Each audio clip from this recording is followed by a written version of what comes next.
Muy buenos días, mi nombre es Pablo León y estamos en un programa más de Mesa Saludable. Este programa es gracias a una iniciativa del Grupo Parlamentario Temático Ecuador Sin Hambre y de la radio de la Asamblea Nacional. En esta oportunidad vamos a conversar sobre las cuantiosas pérdidas que se han generado en el sector agropecuario como consecuencia del último paro nacional que es de conocimiento público. Para esto vamos a contar con la presencia del ingeniero Rodrigo Gómez de la Torre, que es analista agropecuario, para conversar sobre este tema. Bienvenido, Rodrigo. Estimado Pablo, muy buenos días a todos los radioescuchas y quienes nos están observando a través de las redes de la Asamblea Nacional. Muchas gracias por tu presencia. Siempre es importante contar con tus criterios y comentarios sobre temas agropecuarios para poder poner en conocimiento de la ciudadanía. Ahora, la gran primera pregunta que hay que hacer relacionado a este tema, considerando que tenemos las últimas cifras del Banco Central del Ecuador que indican que el paro ha producido en general en todos los sectores económicos unas pérdidas cercanas a los $1.000 millones. ¿Cuánto es lo que el sector agropecuario específicamente ha perdido? Yo creo que es importante manejar dos conceptos aquí. ¿Cuántos son las pérdidas que Banco Central ha determinado en aproximadamente 1.000 millones, de los cuales 775 son al sector privado? Dentro del sector privado, obviamente, el sector rural. Pero también hay unos costos adicionales que ha generado el paro, como tienen que ver con costos adicionales en subsidios, costos adicionales en otro tipo de beneficios, que habría que ver qué tanta repercusión positiva tienen, porque no necesariamente lo que se pide es lo que se necesita. A veces pedimos cualquier cosa, pero realmente lo que necesitamos son otro tipo de acciones. Uh-huh. No me quisiera atrever a decirlo y te digo porque tenemos datos fehacientes del sector formal de la economía, ¿ya? Entonces, ahí decimos 50 y pico de millones de dólares en el tema de flores. Tenemos tantos millones de dólares en el tema de brócoli, que son exportaciones y que están debidamente justificadas. Pero, por ejemplo, ¿cuánta leche no pudo salir y tuvo que ser desechada, por cabe el término, porque no podían salir ni siquiera para regalar o no tienen la infraestructura para elaborar quesos? Porque una cosa es elaborar 2, 3, 4 quesos un día, otra cosa es tomar producciones de 100, 200, 300 litros y comenzar a elaborar quesos todos los días. No hablemos de producciones mayores de miles de litros. ¿Cuánto es eso? Es la otra pregunta. Y te completo con el tema de, por ejemplo, verduras, hortalizas, que se quedaron y se dañaron en los camiones. Entonces, es muy compleja la cuantificación. Exacto, claro, no es tan sencillo cuantificarlo. Realmente, como has mencionado, tenemos, como ejemplo, dijiste, claro, el sector afectado, uno de los sectores afectados realmente es el de las flores, otro es el del brócoli, y por supuesto el de la leche, que era el que la ciudadanía podía ver de una forma, digamos, que más atención tenía sobre todo de los medios de comunicación, de las redes sociales, donde se veía que se tenía que prácticamente botar la leche, desperdiciarla. Pero, ¿qué otros sectores también se han visto afectados con esto? Porque, a ver, recordemos que inicialmente, cuando empezó el paro, también se unía el sector bananero, que reclamaban por un justo precio de la caja de banano, que era una afectación derivada de la guerra de Rusia con Ucrania. Ahora, ¿cómo está la situación de ellos? Si es que tienes tal vez datos de eso y tal vez datos de algunos otros sectores que han salido afectados con este paro. A ver, yo creo que es interesante el tema que me Uh-huh. topas, guerra Rusia, invasión de Rusia a Ucrania, y creo que hay que ponerle con el nombre completo.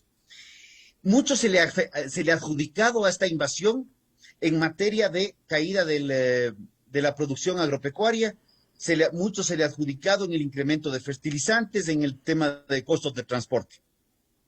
Sin embargo, cuando nosotros comenzamos a revisar cifras, nos damos cuenta que el incremento del costo de fertilizantes se dio a partir del mes de septiembre, básicamente, del 2021. y el fertilizante se incrementa entre, pongámosle, agosto, enero, antes de la guerra, ya en un 120%. Ese incremento de fertilizantes hace que los productos que ya estaban fertilizados, digámoslo así, los cultivos, continúen su proceso natural de cosecha y productividad. Luego, para las nuevas producciones, nos vemos abocados a descubrir que el fertilizante es muchísimo más costoso y resulta que tú no puedes trasladar desde el agro todo el costo adicional que te representa el fertilizante en el porcentaje que corresponde hacia el consumidor final. Porque ahí viene el famoso dilema, y el famoso dilema que fue tratado en el paro. Queremos el precio justo para los cultivos del agro. Y recuerdo que hace unas semanas atrás, precisamente le escuchaba a quien lideró las manifestaciones, dentro de las cuales yo creo que hay dos temas que hay que recordar.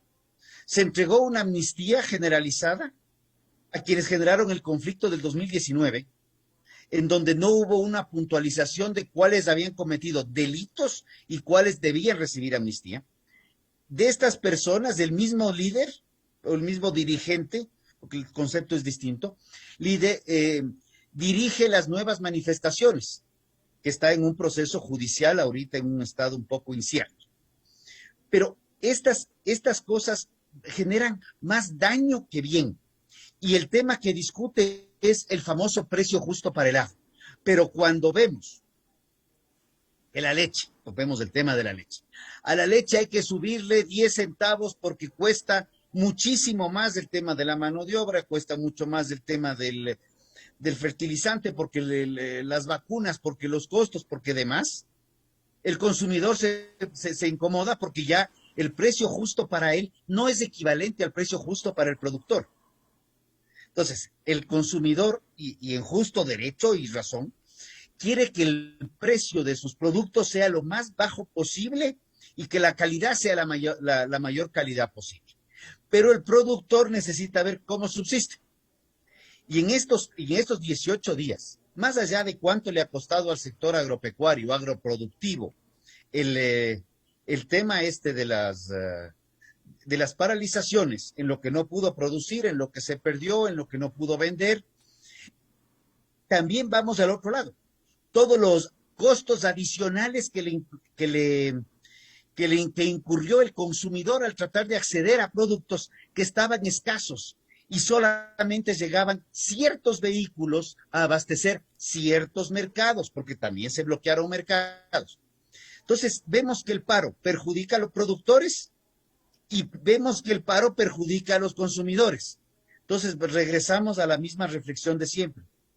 ¿Para qué fue el paro?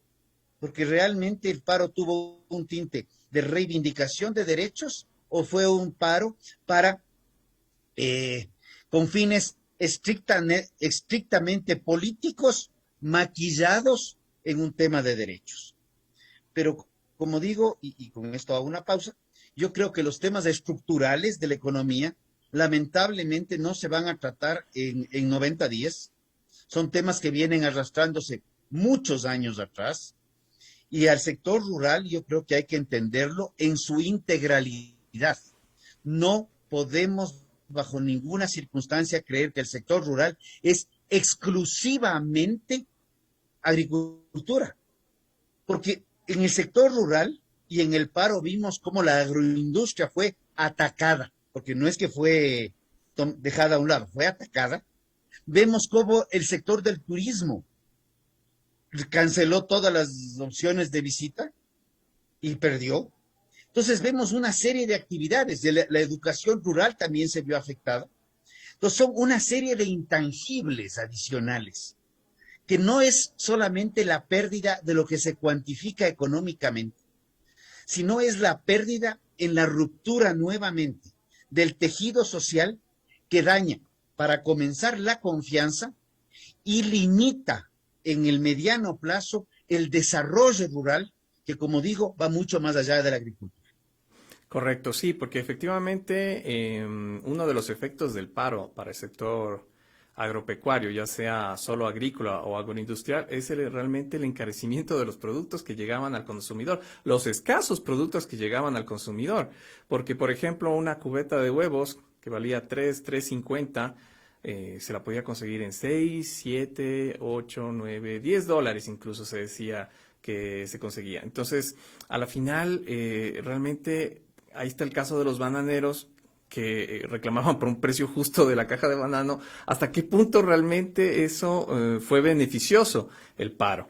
Por un lado. Y justamente topo otro tema que es problemas tal vez estructurales que se vienen, no tal vez, problemas que realmente se vienen arrastrando desde tiempo atrás. Y esa es la siguiente pregunta, porque en realidad, ¿cuánto estiman ustedes que les va a tomar tiempo para recuperarse, para por lo menos llegar a niveles de antes de este paro, considerando que ya se viene arrastrando problemas del paro de octubre de 2019, me imagino que es así, y obviamente de la pandemia, aunque en la pandemia ciertamente sí, digamos, el sector agropecuario sí tuvo, digamos, una demanda por parte de la ciudadanía, pero son temas que afectan a otras partes que tienen que ver con la cadena productiva. En este sentido, ¿cuánto considera Rodrigo que le puede tomar al sector recuperarse? A ver, yo creo que me has planteado algunas cosas y aquí tenemos un juez implacable que no nos perdona nada, que se llama tiempo. Pero voy a ir rápido. En el 2019 no estábamos en la mejor situación y voy a hablar del mes de septiembre del 19, ¿ya? El Ecuador estaba en un proceso de reacomodo, reestructuración. La sierra ecuatoriana se encontraba en un conflicto por el tema de la leche y el famoso suero de leche. Este conflicto estalla, se firma un acuerdo, que tengo mis comentarios, pero no para el momento, en agosto, y en octubre del 19 tenemos un paro nacional en donde pasan efectos similares, pero no tan drásticos en materia de destrucción de la producción primaria. Hablemos de producción primaria transversal. Medio estamos recuperándonos del paro y nos cae la pandemia. La pandemia limita muchísimas actividades, obviamente el turismo rural es, en general, el turismo es de las más afectadas. La alimentación se la pone como prioridad, al igual que muchos servicios básicos, y la alimentación comienza a funcionar al igual que la agroproducción, toda la cadena agroproductiva. El gobierno se ve en la obligación de dedicarle tiempo a la pandemia, a todos los temas sanitarios, salubridad, movilidad y demás, en donde hubieron muchos inconvenientes, y le dice al sector agroproductivo, ustedes vean cómo se las manejan, yo no me meto, ustedes trabajen. Le deja trabajar, y voy a ser muy franco, le deja trabajar en paz. Consecuencias, no faltaron alimentos, se mejoraron en 1.200 millones de dólares las exportaciones agroalimentarias y agroproductivas, y el sector pudo sostenerse, no es que tuvo un mayor crecimiento, pero se mantuvo bien.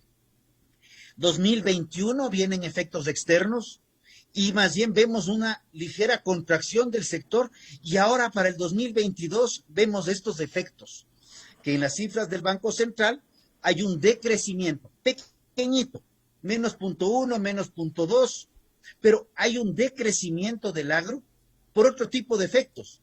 Mientras más le ven al agro, menos se desarrolla. Esa sí es una conclusión que quiero llegar. Y el otro tema es que muchas veces, como comencé diciendo, muchas veces lo que se exige desde los distintos sectores productivos no necesariamente es lo que los sectores productivos requieren. Y eso lo vemos en las exigencias, en las 10 exigencias de CONAIE, cuando no vemos atacar a los problemas reales de la economía. Por ejemplo, en materia de educación se habla del ingreso a las universidades, completamente necesario y fundamental. Pero no vemos, por ejemplo, algo importantísimo, educación en nutrición para combatir la desnutrición crónica infantil, en donde hemos visto claramente que el tema, por ejemplo, del mal manejo de la leche, la gente no le importa botar la leche, y a mí me lo han dicho en entrevistas. Si por el paro tenemos que botar la leche a la sequía, le botamos nomás. Y eso puedo pasarte la entrevista donde lo dice el que llama, porque fue una entrevista abierta con un teléfono, y tú te quedas pensando y dices, si estamos validando el botar leche desde los mismos apoyantes del paro, ¿en dónde estamos con respecto a lo que es educación nutricional? Que no se resuelve con una ley. No necesitamos más leyes, necesitamos una depuración de leyes y necesitamos política pública. Y política pública entendida mucho más allá que la asamblea actual, el presidente actual, el anterior o el que venga, sino política pública con una visión a 10, 15 años plazo, en donde las estructuras se mantengan. Y eso se consigue no en base a imposiciones de ningún sector, sino en base a un gran acuerdo nacional que creo que es algo que todavía está muy pendiente de realizarse y que a donde deberíamos apuntar, poniendo uno de los ejes fundamentales, una alimentación saludable y necesaria. Perfecto, sí, nos queda bastante claro que realmente lo que menos necesita el sector son trabas. Tiene que tener, simplemente tienen que dejarlo trabajar. Y es interesante lo que justamente hacías notar que en la pandemia los dejaron trabajar y es cuando más pudieron hacer su labor sin ningún problema. Bueno, no sé si ningún problema, pero por lo menos con menos complicaciones. Con problemas inherentes a la producción, al acopio, a, a la cadena productiva donde nos articulamos bien y en donde el gobierno, indistinto de cuál sea, no metió mano, no nos ayudó a hacer las cosas, porque cada que nos ayuda nos complica más. Y a mí, Efectivamente. y te voy a decir una frase en 30 segundos, es, cada que escucho volver la mirada al agro, me aterro, Ujú. porque cada que le ponen la mirada, le ponen como que fuera de fusil, le ponen un impuesto, un trámite, una traba, una complicación adicional y no salimos adelante. Claro, correcto. Y justamente otra de las cuestiones que se hablaba en el paro en general es que esto afecta a las personas que quieren producir, que quieren trabajar, pero que no se pueden movilizar. Y efectivamente ha habido situaciones en las que las industrias, las empresas han tenido pérdidas. Y, por supuesto, en algunos casos, sobre todo las medianas, las pequeñas, tienen que hacer correctivos y lamentablemente uno de esos correctivos es la disminución de los trabajadores. Justamente en algunos casos proceden de esa forma, dependiendo de la actividad, del área, del tamaño de la empresa, de la industria. Pero en el sector agropecuario, ¿cómo se ve esta afectación a los trabajadores agrícolas? ¿Se podría dar una afectación a los trabajadores agrícolas? Yo me imaginaría que sí. ¿Cómo ves esta situación, Rodrigo? A ver, ahí yo creo que hay que reconocer que uno de los ataques más fuertes que tuvo el sector rural desde los manifestantes fue a las grandes empresas que generan empleo formal, ¿ya? Entonces, sí vamos a ver una afectación directa al empleo formal.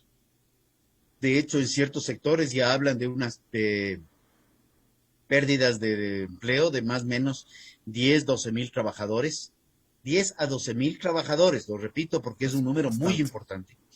Cuando nosotros deberíamos estar viendo mecanismos mucho más reales de reformas en materia laboral o aplicación de acuerdos ministeriales que faciliten la contratación en base a condiciones diferenciadas y en donde, aunque la palabra les incomode a algunos, sean condiciones mucho más flexibles, porque la realidad del campo es muy distinta a la urbe. Y yo creo que lo que necesitamos no es una norma laboral más rígida, como se están planteando en los distintos proyectos de ley, más costosa, porque lo único que va a conseguir es perder más empleo pleno.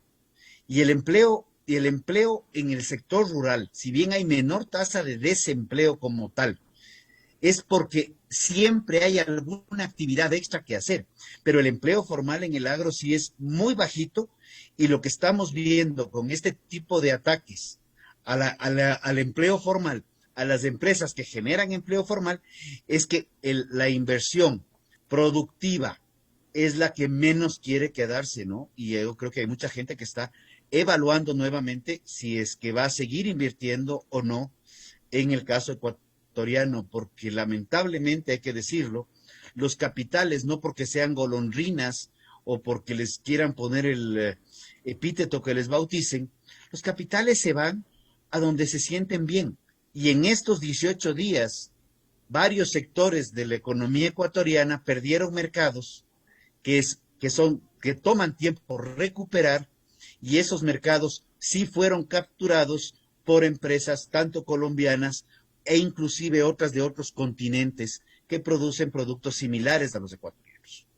Claro, efectivamente. Y eso que nos estás dando cifras o nos estás hablando de la realidad que se refiere al sector formal, porque también en el agro existe el sector informal.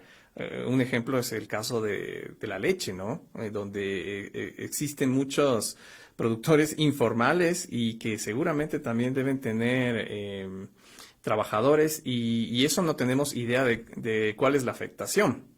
¿Ya? Entonces creo que ahí se tiene una afectación, me imagino, por doble vía, tanto por el lado formal como por el lado informal, sin decir que el lado informal es el ideal. No, no debería existir un lado informal, pero es una realidad. ¿Cómo ves esa situación, Rodrigo? La informalidad es una realidad, y en materia de lácteos, la producción está en un 65% en el ámbito de la informalidad. Y cuando vemos la ley que está ya aprobada por la Asamblea, sí me preocupa que los nuevos trámites y las nuevas cosas que está planteando esta ley puedan derivar en que ese porcentaje de informalidad siga más bien incrementándose en lugar de ir reduciéndose, porque pone más trabas, más registros, y estos trabas y registros terminan siendo en más costos.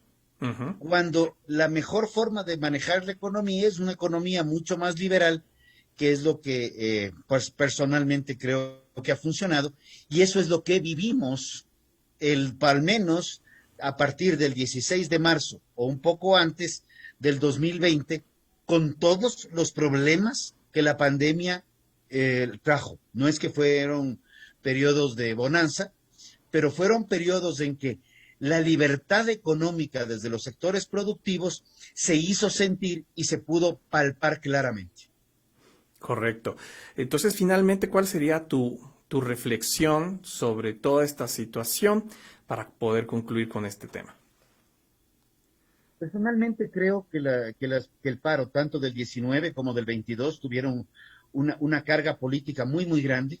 Coincidencialmente, la Asamblea trataba la destitución del presidente, que es lo que curiosamente, y digo curiosamente en términos estrictamente irónicos, trataba los mismos dirigentes indígenas, que no van a parar hasta que se caiga el presidente, porque ese fue el discurso, hasta que el paro por sí solo fue incontenible y ya no podía, ya el señor Issa perdió mucho control del paro, vimos actos ya de terrorismo, no de manifestaciones, se irrumpió la ley y obviamente se cometieron delitos a todo nivel, comenzando por el mayor acto de violencia que puede tener un país, que es el bloqueo de vías y desabastecimiento de ciudades, restringiendo el derecho a la alimentación. Entonces, yo creo que desde ahí vamos a verlo, y creo que sí es importante ir tomando al toro por los cuernos y buscar soluciones estructurales a la economía, dejando en claro que esas soluciones no se van a resolver en 84 días, que es lo que el tiempo corre de los famosos 90 días que nos plantearon, y seguimos y buscar soluciones, pero en donde el diálogo sea lo que prime, y no el diálogo político, sino el diálogo técnico. El diálogo técnico, y habrá unos que son economistas que les gusta hablar con términos complicadísimos, hay otros que les gusta, que no entendemos los términos tan complicados, pero en ese caso tener, en el buen término de la palabra, tener traductores para poder comunicarnos abierta y claramente en los temas técnicos, tanto productivos como económicos, como jurídicos, pensando que el Ecuador es uno solo, y a ese Ecuador uno solo hay que sacarlo adelante. Muchas gracias, Rodrigo, por tus palabras y reflexiones. Te agradezco mucho por haber estado en este programa. Siempre vas a ser un invitado muy valioso para que nos ayudes a dar una óptica de lo que pasa en el sector. Y a nuestra audiencia, a agradecerle por estar en un programa más de Mesa Saludable. A ti, Rodrigo, muchas gracias. Esperamos verte en una próxima oportunidad y estamos nuevamente en la radio de la Asamblea conectándonos para una nueva entrega de este programa. Hasta una próxima.